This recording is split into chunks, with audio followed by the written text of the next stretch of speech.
Hello and welcome. I'm Saeed from StoryPlanet.net. Dive right into the essence of the most captivating books without reading them cover to cover. Whether you're on the go, at the gym, or just relaxing at home, we offer you a unique and enriching listening experience. Today, we are exploring the book, The Economist Numbers Guide, a creation by Richard Stutely and The Economist. The Economist Numbers Guide, 1991, delves into diverse mathematical tools with wide applicability in business. It highlights the ease of managing risk through quantification, which enhances decision-making. The book presents mathematical concepts in a simple manner, making it accessible even without prior math knowledge. Before we delve into these revelations, it's interesting to note that The Economist is a renowned English weekly magazine recognized for its worldwide coverage and support of liberal economics.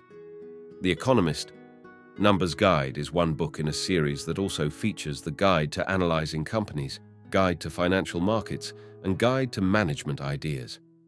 With 8 key ideas to unveil, brace yourself for a deep dive into this captivating book.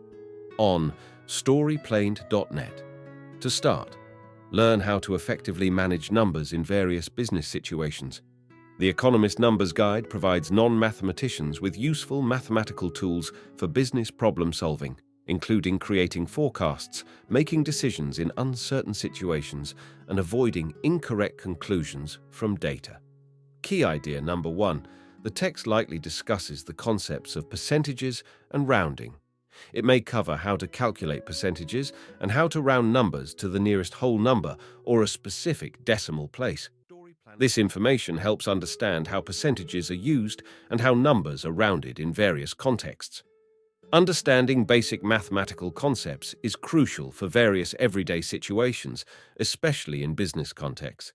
When dealing with percentages, it is important to calculate increases or decreases accurately.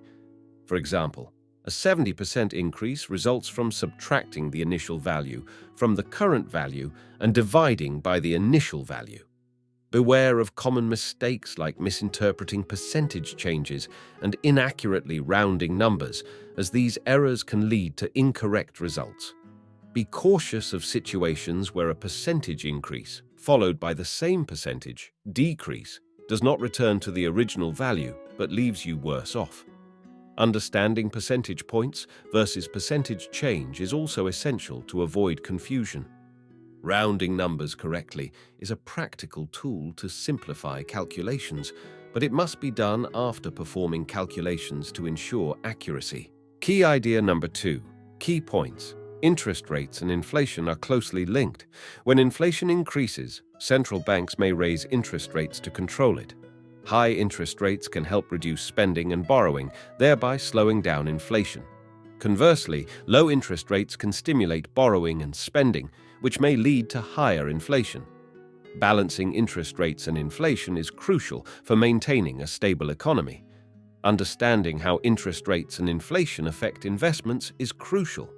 Interest rates impact earnings, with compound interest earning on both the initial amount and previously earned interest. Inflation devalues money over time. When investing, calculating the difference between interest earned and inflation rates is important to ensure the investment maintains its value. Key idea number 3. Data analysis refers to the process of interpreting and extracting useful information from data using various analytical methods to make informed decisions and draw meaningful conclusions. The text discusses 3 tools for describing sets of related numbers: finding the mean to measure average, calculating the standard deviation to show spread, and analyzing the shape of the distribution. These tools are essential for making sales predictions and understanding sales patterns within a real estate company. Key idea number 4. Brief overview of tables and charts. Tables and charts are essential for conveying information clearly. Tables serve 2 main functions: presenting and interpreting data. For presenting data, tables should be concise, informative, and ordered by importance. Interpretation tables should include additional details to show relationships. Charts visually summarize data, allowing trends to be easily absorbed.